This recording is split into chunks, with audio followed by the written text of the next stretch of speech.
welcome back to A Good Things Marriage Chat. I'm Tiara. And I am Adrian. Welcome back to Welcome back, the y'all. chat room, everyone. We appreciate you all for joining us this morning. We have a special guest, as you can see. But before we introduce her, go ahead and push buttons so that you can stay on top of what we do and click links and follow stuffs and do those things, right? All right. That was cute. That was cute and appropriate. Okay, guys, you see her. We have a special guest today. She's gonna come on here. We're gonna talk about some things. So grab your tissue. She done already told us, and y'all know I'm a crybaby, so I've got my paper towels. I don't have no tissue because the kids like to play with tissue. But get your tissues ready. We have Miss Ashley Mendoza. Hey, That's hey, gonna hey. Hey, How y'all doing today? I'm doing great. We're so glad to have you on here. Y'all, this is our high school friend. We all went to high school together. We just talk about how yes, beautiful it was. So we get to do life with highlighting our right, businesses at the same time. Yes. This is right. amazing. So amazing. Yes, Who would yes, have thought? yes. Who would have thought, like, after all these years, like now, Right? life has just took us in a circle that allowed us to talk about such a important topic. Mhm. Mhm. And we were able to come together to highlight it, especially in our community, Yes. Yeah, in a time absolutely. such as now. Yes, Hmm. yes. I couldn't agree Yeah. more. Yeah, because it's Yeah. needed. It's really needed. A lot of people are way more open. Like I feel like our Mhm. generation is way, way, way more open to putting things on the table and discussing them to work through them instead of sweeping them under the rug and just letting it rot and just Absolutely. eat away through the family. So yeah, Right. let's go ahead and jump in with our topic, Twee. Yes, so today we're going to be discussing postpartum depression. Hmm. And I know this is something that Ashley is very familiar with in her background and her study and what she do. But before we hop into that, I want her to just talk a little bit about who she is, what she does, what services she offers, and things like that. And we'll roll into the topic. Yes, ma'am. My name is Ashley Mendoza. I have my master's in clinical mental health, and am the CEO and founder of my nonprofit called Evolution Career Center. And coincidentally enough, it was born after my personal experience with postpartum depression, anxiety, and rage. Mm. And so we'll get a little bit more into that. But it was born as a result of that, and as a result of that personal experience, we basically support marginalized communities, families, and individuals with life transitions. So I specifically work with life transitions with a first love of maternal mental health. Hmm. And so, whether one is having a baby, experiencing grief or loss, returning back into the workforce, retiring, we support every single life transition that one may have.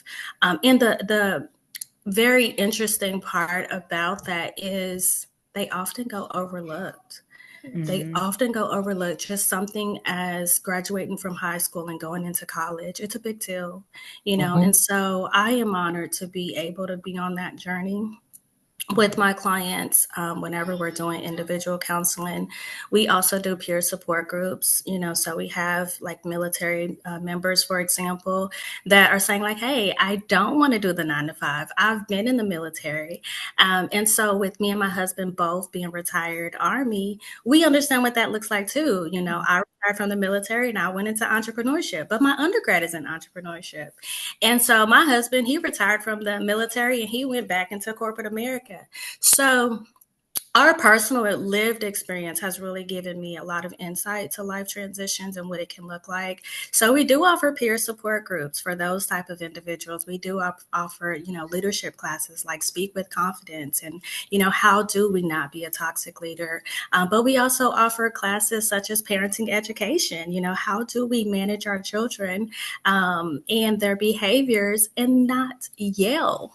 And also our sanity. you know and it also looks like us providing help with career coaching and resume writing, and even postpartum planning workshops, so our couples can be able to survive that fourth trimester, be able to be aware and kind of put on notice for what may ensue after having a baby Mhm. from all fronts. Okay. Yeah. And so I think that is one of the biggest ones that is just having a baby for me was just transformational. Okay. Yeah. It transformed how I see time. Mm-hmm. It transformed how I relate to individuals in society, how I relate to Mhm. myself, my kids, my husband. It transformed, and it gave me like a deeper revelation to birth and Yeah. bringing forth life, Yeah. life to the world. And so Yeah.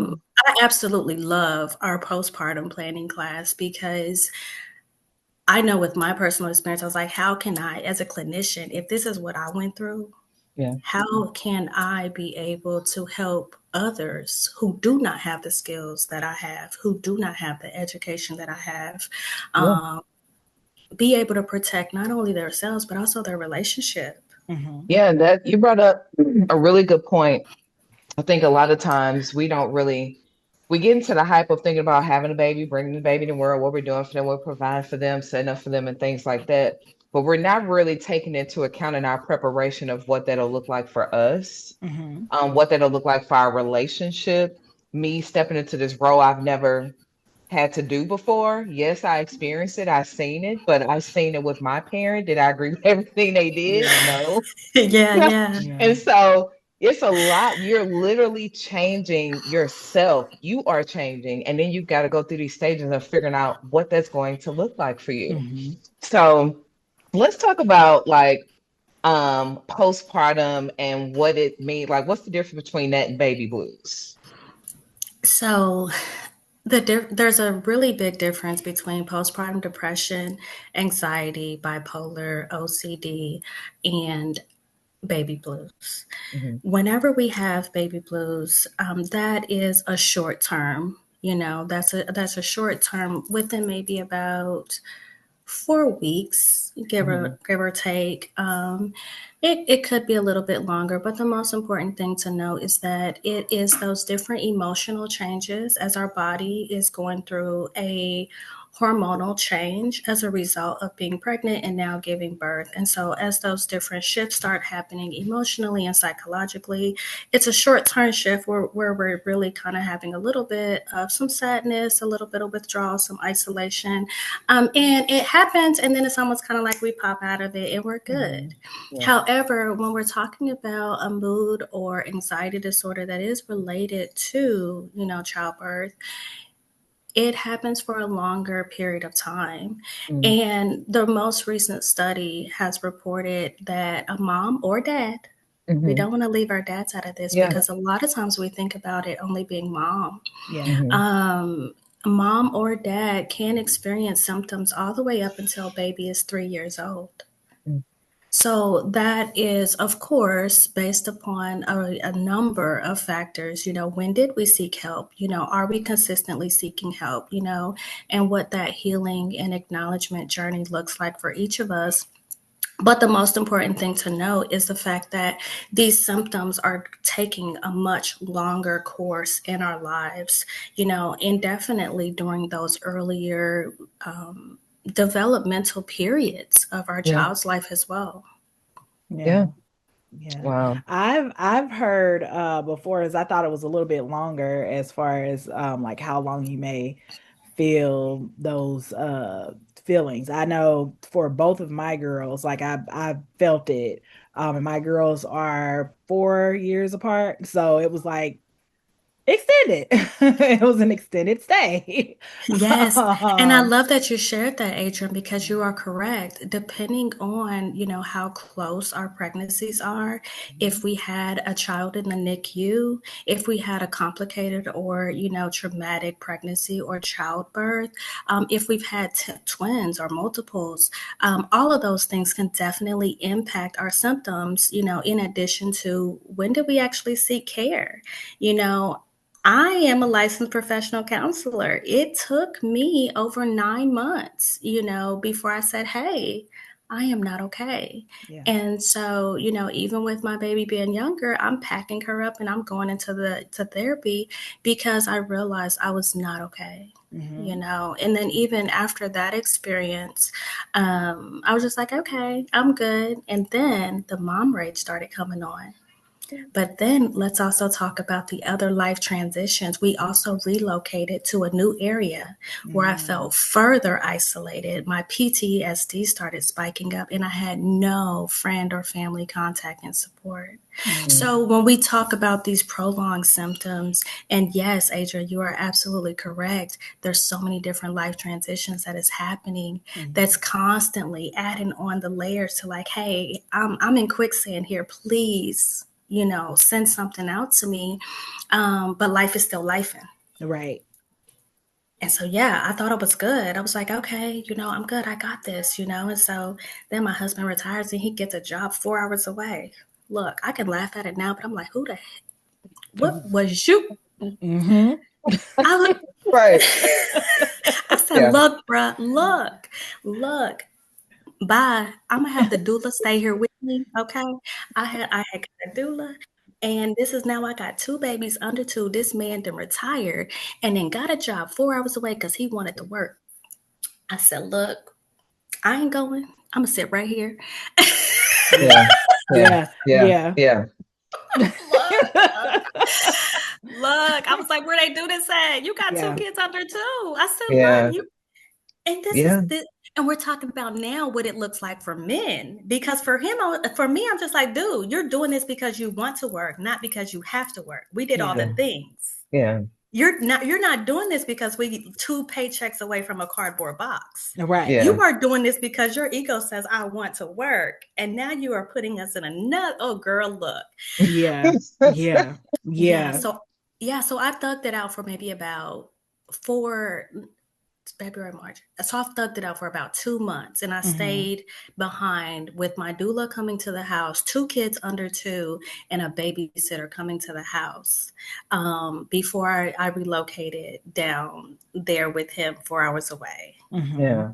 Yeah. But Oh, that's a lot. I don't think a lot of people well no, there are probably conversations, but just like the feeling of like when the woman has the baby and she's at home and then your husband goes back to work and it's like, because I know after I had my youngest and Cortez needs to go back to work, I was like, what are we gonna? And then my oldest was in preschool, and so I was just like, well, how am I gonna do this like by myself? And I'm nursing, and I'm like trying to figure things out. And then COVID was going, and it was so much, child, it was so much.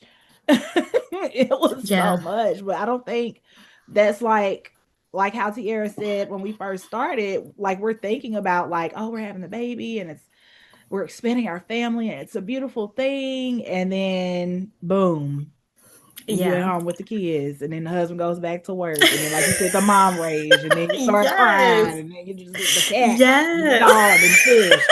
Oh my God.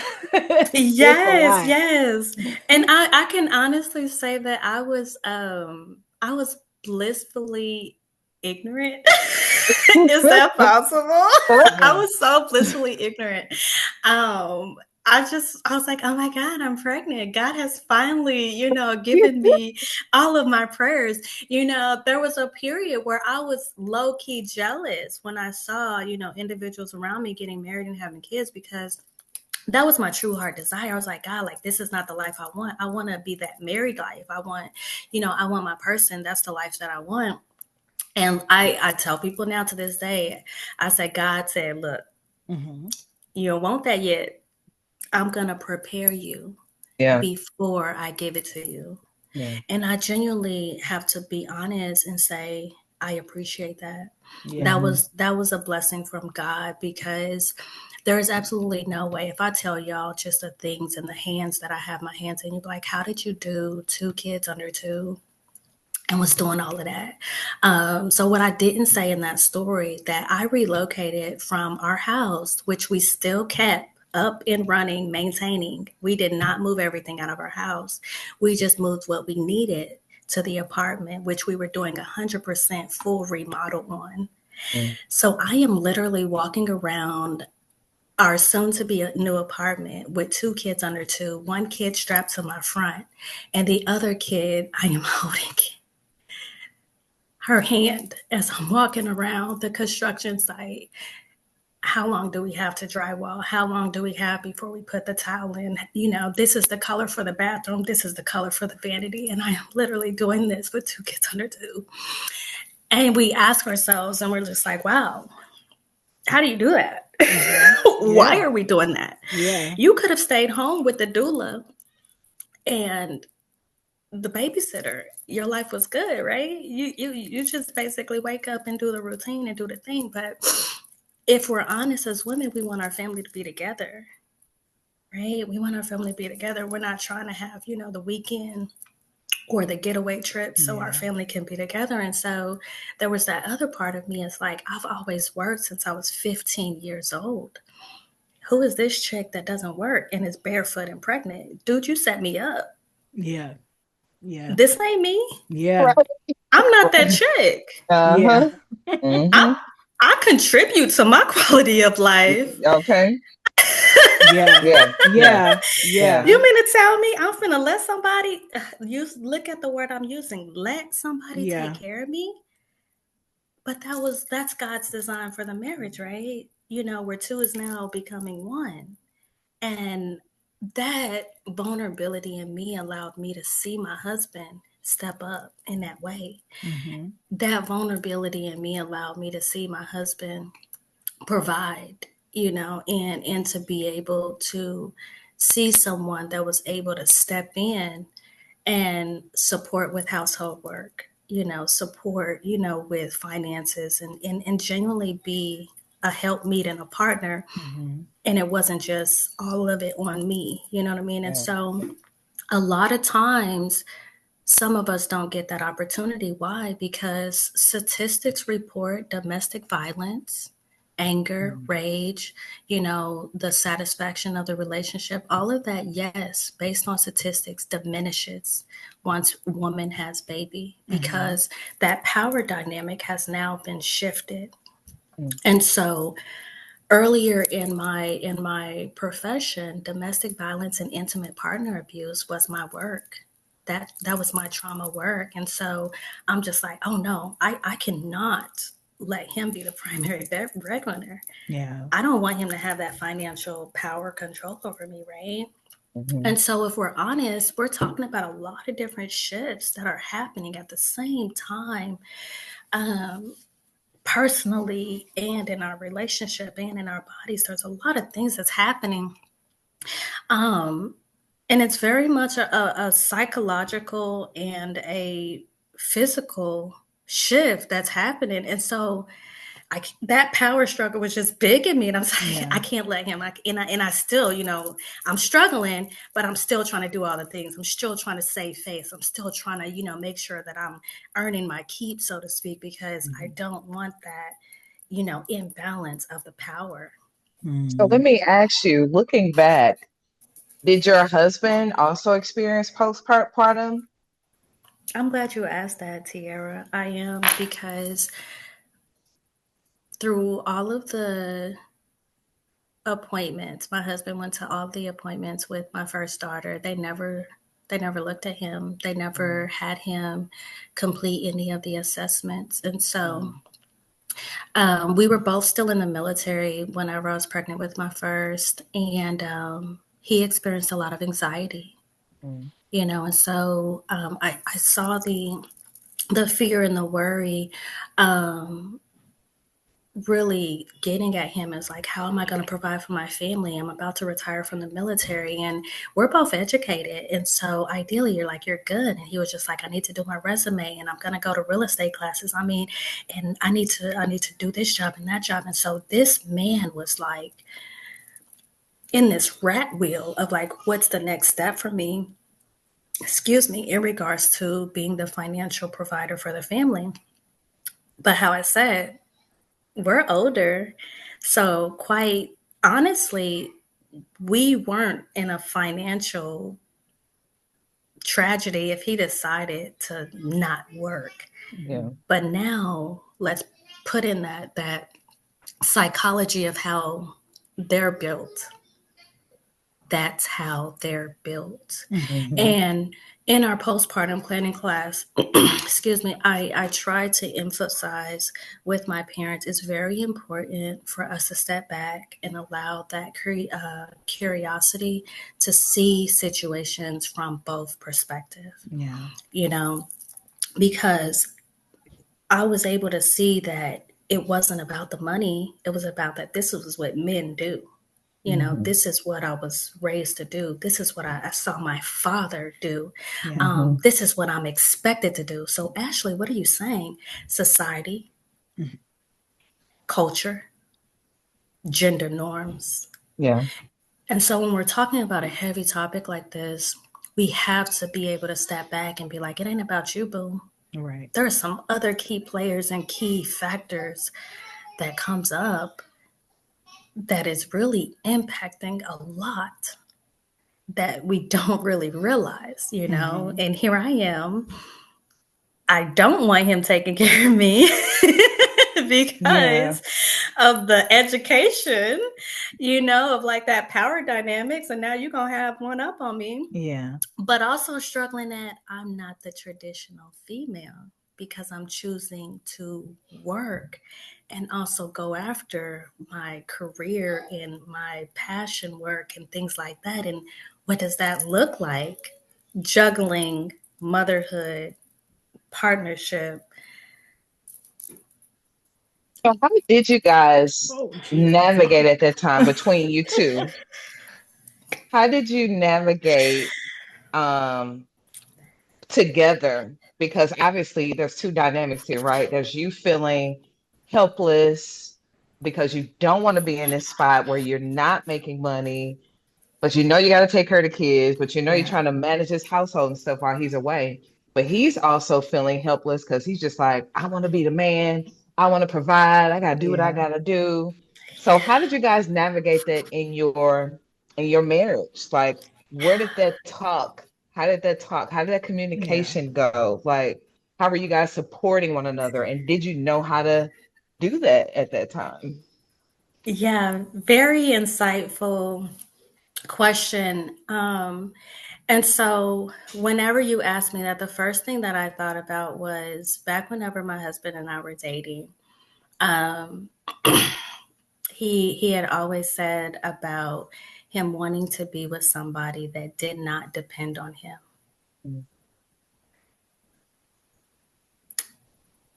And when we kind of think about that, we're like, dang, like, what you mean you don't want me to depend on you? Right, Right? right.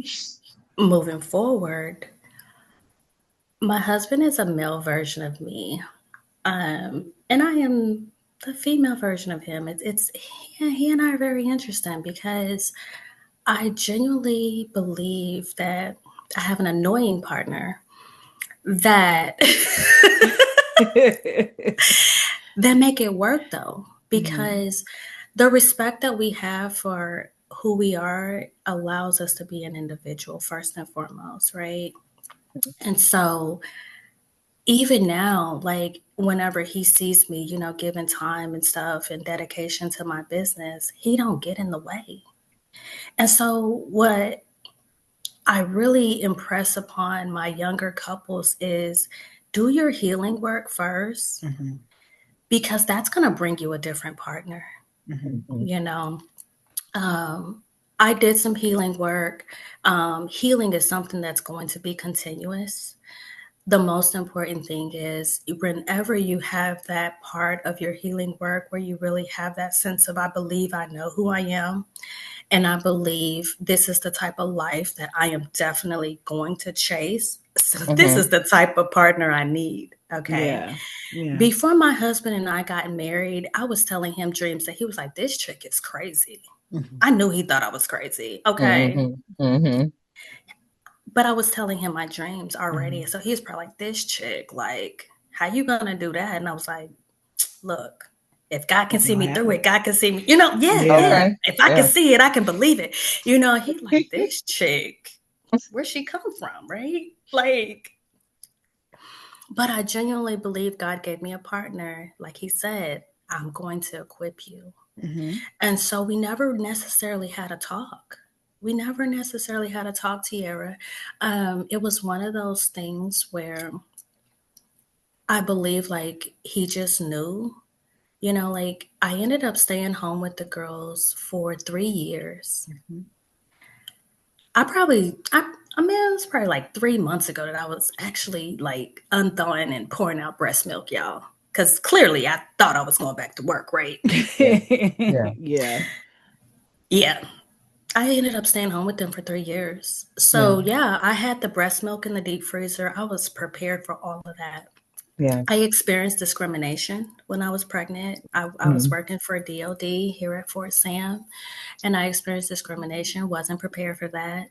Was so prepared to go back to work, and it just had a different journey for me. And so the journey that I was on put me right here today to have those different experiences, to see my families, you know, to see my families with a deep compassion, to understand this stuff is real. Mm-hmm. And yes, yes. And so because we didn't have that necessarily conversation in our postpartum planning class, I encourage my partners and my couples too, because having those intentional conversations now really does minimize a lot of conflict Mm-hmm. whenever the baby is 4 months old and we ain't got time for that. Yeah.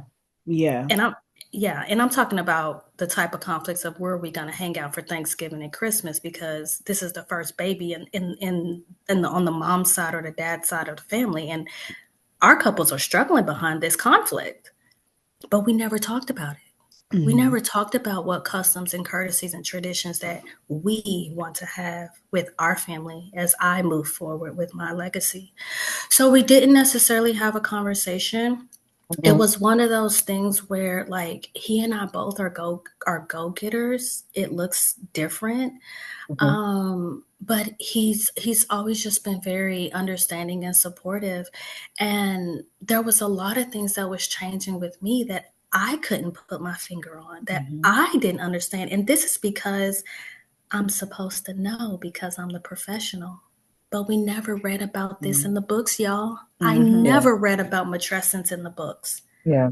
They Yeah. setting us up. They setting us up, y'all. Well, If you you know knew what? about this, It Well, was you set up by Todd. look. You think we'll be popping out these babies if they was like, look, let me tell you what's gonna possibly happen to you Mm-mm. and what's gonna Mm-mm. happen to your Yep. relationships. Look, Yep. let me tell you. We'd be like, Yep. no, well, I'm good. you Yeah. said Yeah. something. You said something that made me think about this TikTok I seen the other day where this guy was saying how him and his wife was in this season where they both just had some stuff going on. They both like in the process of building and working. And so while they weren't necessarily like talking and the date nights wasn't of the most importance and all of that, they still had a slight communication understanding going on between them. And I thought that was so profound. You know, of course, you don't want it to be something that lasts a long time, right? Because you Mm-hmm. don't want it to be where you just start becoming, roommates and there's no intimacy at all, whatever. Mm-hmm. But at the same time, he was expressing like he still felt like there was some form of intimacy because they had an understanding non-verbally of the Mm-hmm. season they were in, right? Yeah. Yes, And so I was yes, like, man, that is so profound. And but you both have to be somewhere mentally to understand, right? Because you don't yes. want the wife to start getting her head like, oh, he's so busy, he working late, he ain't never here. He not paying attention to me. Is he in somebody's inbox? Is he cheating on me? Yeah. And then the same thing with a guy. Yes. Gotta worry about all these late night meetings and this and this. So you both have to be somewhere. Mm-hmm. Yes. Mentally, Yes. your love has to have been and carried you up to this point to where you are sure about your partner and who they are and where they're trying to where their focus is at the moment or whatever. So, Yes, that ma'am. point that you brought up, I'm like, that is so good because Yeah. there's times where you're going to be building at different times. And then, but Mhm. if you're building at the same time, like me and my husband are now, this is a new space for both of us. Neither Okay. one of us are working. Okay. Mm-hmm. And I'm building, he's building, but Lovely. it's like, it's tricky because we're both having these times where we have to like lift each other up, encourage each other. I see where he kind of, and I'm like, okay, what you need. Yes. And then there's times where you just need to sit and be still and think and meditate and pray and listen to God or whatever. So having that type of stuff on top of having a new baby. Yes. It's hard. It's Yeah. hard. And whenever I counsel with my ladies, that's one of the biggest challenges is helping her get to an identity and a sense of confidence within herself to Hmm. say, regardless of what's going on over there, I got to do me Yeah. Yeah. Yeah. because I have to put my mask on first and foremost. And from that, I'm able to give from the overflow. And Hmm. absolutely, Tiara, there's been definitely a period where we did feel like roommates. I absolutely felt like roommates Yeah. with my husband and my girls. Now I don't know if I shared, but my girls now are 5 and 6. So my pregnancies were 11 months apart, and my girls are roughly about 14, or more months apart. So he truly set me up. He thought he was gonna get me barefoot and pregnant. Look, homegirl was over here breastfeeding for like 3 years. Yeah. Yeah. Yeah. Look, baby over here having gas behind my cabbage at Thanksgiving. I Oh was like, dang, but but we definitely had a period. But see, I shared earlier that my husband and I, we're both combat veterans too. And so we both do, have our own, challenges with mental illness. And so that's another thing too, being able to respect how that shows up in your relationship and what your partner needs. my There was another thing that I remember. And see, this stuff was like a revelation to me after we had kids. Like when he said it to me and we were dating, I'm like, who says that? Like what is. And so the other thing that he had said was just like, it's not always about the sex. He was like, the sex is gonna come and the sex is gonna go. Where is the relationship, period? Right. And so that's not his exact words, but essentially that's what he was saying, right? Yeah. We can have sex, somebody can look good in a skirt, but when you're with somebody for 50 plus years, we know that it's not continuously about the sex. Let's just be Yeah. honest. Yeah. Yeah. And another pointer that I share with my younger individuals that are dating, you have to get to a point of confidence within yourself that giving your body isn't that way that you have that sense of like, you know, I got this, or you want me, right? Can you show me that you want me because you're not trying to take my clothes off? Mm-hmm. And I don't see you naked with your clothes on, Right. right? Right. That's another level of maturity, y'all. Yeah. Yeah. Yeah. And that's the level that our relationships need to get on in the times that we're in now, because we're building such superficial relationships, sliding into somebody's DMs and Netflix and chilling and thinking that we know somebody, and it's like, no, you really don't know nothing. Yeah. And so whenever we're having a baby and we're talking about now, you might have had, vaginal tears, or you might have had trauma, or let me throw this out there. You getting pregnant could have resurfaced childhood trauma that was never addressed. Mm-hmm. And so now this stuff is now coming up because a baby has a way of bringing some stuff up that we thought was good. So Ashley, I think we need to do a part 2 Yeah. because we're running out of time. Yeah. We need to do Yeah. a part 2 I don't know if you still have time right after this to record a part two, but it looks like we need to record a part two. Yeah. Yes, So, ma'am. Yes, so, ma'am. guys, Adrian, you want to do our quick closeout real quick? A good thing ain't hard to find. When they say the word in conclusion. We'll see you in part two.